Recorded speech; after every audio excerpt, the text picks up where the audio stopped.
આદિવાસી સમાજના લોકો પર અભદ્ર ટિપ્પણી કરનાર યુવક સામે કાર્યવાહી કરવાની માંગ કરાઈ છે। સોશિયલ મીડિયામાં આઈડી બનાવીને આદિવાસી સમાજની બહેન દીકરીઓ પર અભદ્ર ટિપ્પણી કરનાર લોકો સામે કાર્યવાહી માટે માંગ કરાઈ છે।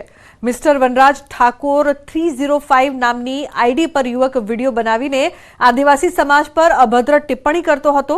સમસ્ત આદિવાસી સમાજ પરિવાર દ્વારા કડકમાં કડક સજા અને એટ્રોસિટી દાખલ કરવાની માંગ કરવામાં આવી છે।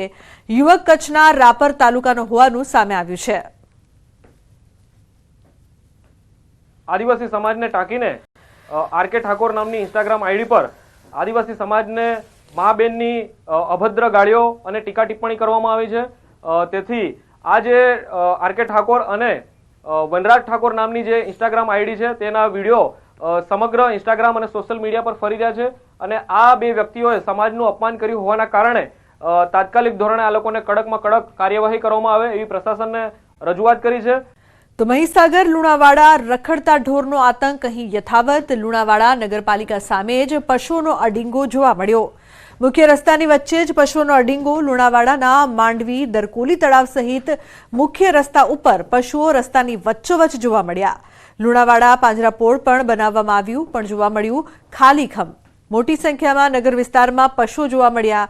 હાલ પશુઓને ગોધરા પાંજરાપોળ મોકલવામાં આવે છે। લુણાવાડા પાંજરાપોળમાં ખર્ચ વધુ થાય છે। ચાલુ છે જેટલા દિવસના નાઇટ સુધીમાં આપણે 5-6 હજાર જેવા પકડી મૂકીએ છીએ। આપણે મહીસાગર જિલ્લાના મુખ્ય મથક લુણાવાડા નગરપાલિકા દ્વારા પાંજરાપોળ બનાવવામાં આવ્યું છે પરંતુ અહીંયા ગાયો નથી રાખવામાં આવી।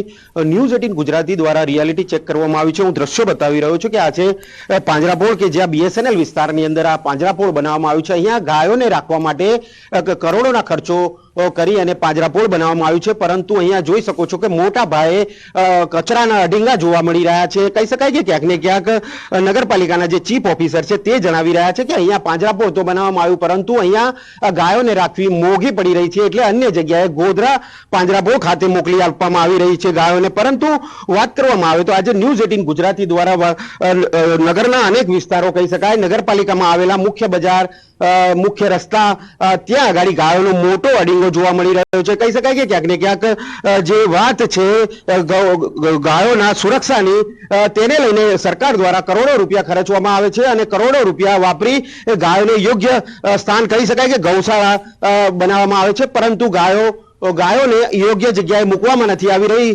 કહી શકાય કે અત્યારે પણ ન્યૂઝ 18 ના કેમેરાની અંદર કેદ થયેલી ગાયો આપણે સ્પષ્ટ જોવાઈ રહી છે કે અનેક વિસ્તારો નગરના કહી શકાય ત્યાં આગળ ગાયો અડીંગો જમાઈને બેઠી છે ત્યારે જે પશુઓ છે તેમના દ્વારા અનેક જે લોકો છે તેમને પણ ઈજાઓ પહોંચાડવામાં આવી છે। અનેક ઈજાઓને લઈને ગંભીર ઈજાઓ થઈ છે અને ગંભીર ઈજાઓના કારણે અન્ય વિસ્તાર કહી શકાય લુણાવાડાથી બહાર અન્ય વિસ્તારો સુધી રિફર પર કરવા પડી રહ્યા છે પરંતુ જે તંત્ર છે તે હજુ સુધી કોઈ પણ વાતને સાંભળતું નથી તેવા દ્રશ્યો અહીંયા જોવા મળી રહ્યા છે। ત્યારે અનેક રજૂઆત બાદ પણ જે ગાયો પશુઓની સ્થિતિ છે તેની તે રહેવા પામી છે ત્યારે જે પાંજરાપોળ બનાવવામાં આવ્યું છે તે પણ અહીંયા ખાલીખમ જોવા મળી રહ્યું છે। કહેવામાં આવી રહ્યું છે કે અહીંયા એક એજન્સીને આપી અને ગાયો સીધી ગોધરા પાંજરાપોળ ખાતે મોકલી આપવામાં આવે છે તેવું સીઓ હાલ જણાવી રહ્યા છે। ત્યારે આ જે પશુઓનો ત્રાસ છે તે ક્યારે ઓછો થશે તે પણ એક સવાલ અહીંયા ઊભો થઈ રહ્યો છે। જિલ્લામાં ખેડૂતોએ કેપ્સિકમ મરચાનું વાવેતર કર્યું છે પરંતુ પાક તૈયાર થતા પોષણક્ષમ ભાવ નહીં મળતા ખેડૂતો કફોડી હાલતમાં મુકાયા છે। અરવલ્લી જિલ્લામાં રવિ સિઝનમાં કુલ 1.50 લાખ હેક્ટર જમીનમાં ઘઉં ચણા બટાકા વરિયાળી રાયડો અને જુદા જુદા શાકભાજીનું વાવેતર થયું છે। શાકભાજીમાં સૌથી વધુ કેપ્સિકમ મરચાનું વાવેતર થયું છે। વાવેતર બાદ પાક તૈયાર થઈ ગયો છે અને હવે પાક વેચવાના સમયે ખેડૂતોને પોષણક્ષમ ભાવ નહીં મળતા ખેડૂતોમાં મુશ્કેલી છે। ખાસ કરીને જિલ્લામાં ખેડૂતોએ કેપ્સિકમ મરચા પાછળ 1 વીઘા દીઠ 40 થી 50 હજાર ખર્ચ કર્યો છે। ત્યારે પાક તૈયાર થઈ જતા સારા વળતરની આશા ખેડૂતો રાખી રહ્યા હતા તેવામાં ભાવ નહીં મળતા ખેડૂતોને હાલ તો નુકસાન સહન કરવાનો વારો આવ્યો છે।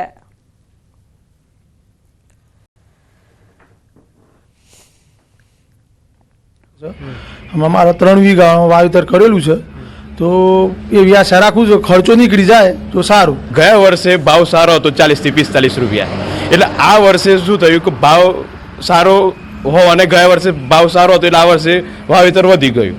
વાવેતર વધવાથી ભાવ બહુ ઓછું થઈ ગયું છે 10 થી 15 રૂપિયા ભાવ ચાલે છે।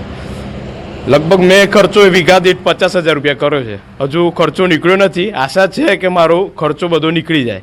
અરવલ્લી જિલ્લામાં ચાલુ વર્ષે કેપ્સિકમ મરચાંનું વ્યાપક વાવેતર થયું છે.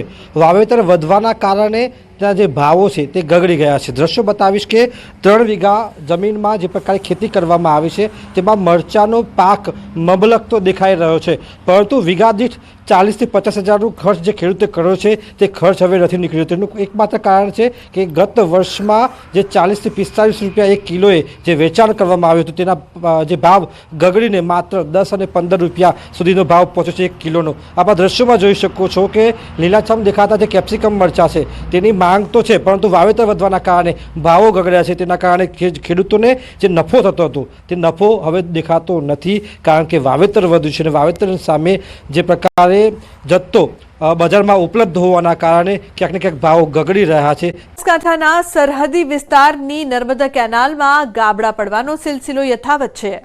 થરાદની ભોરલ માઇનોર કેનાલમાં પડ્યું 10 ફૂટનું ગાબડું. કેનાલમાં 10 ફૂટનું ગાબડું પડતા ખેડૂતના ખેતરમાં વાવેલા જીરાના પાકમાં પાણી ફરી વળ્યું. 3 એકર જીરાના પાકમાં પાણી ફરી વળતા ખેડૂત ઓખાભાઈ પ્રજાપતિને રાતા પાણીએ રોવાનો વારો આવ્યો. હલકી ગુણવત્તાના કારણે વારંવાર પડી રહ્યા છે કેનાલમાં ગાબડા.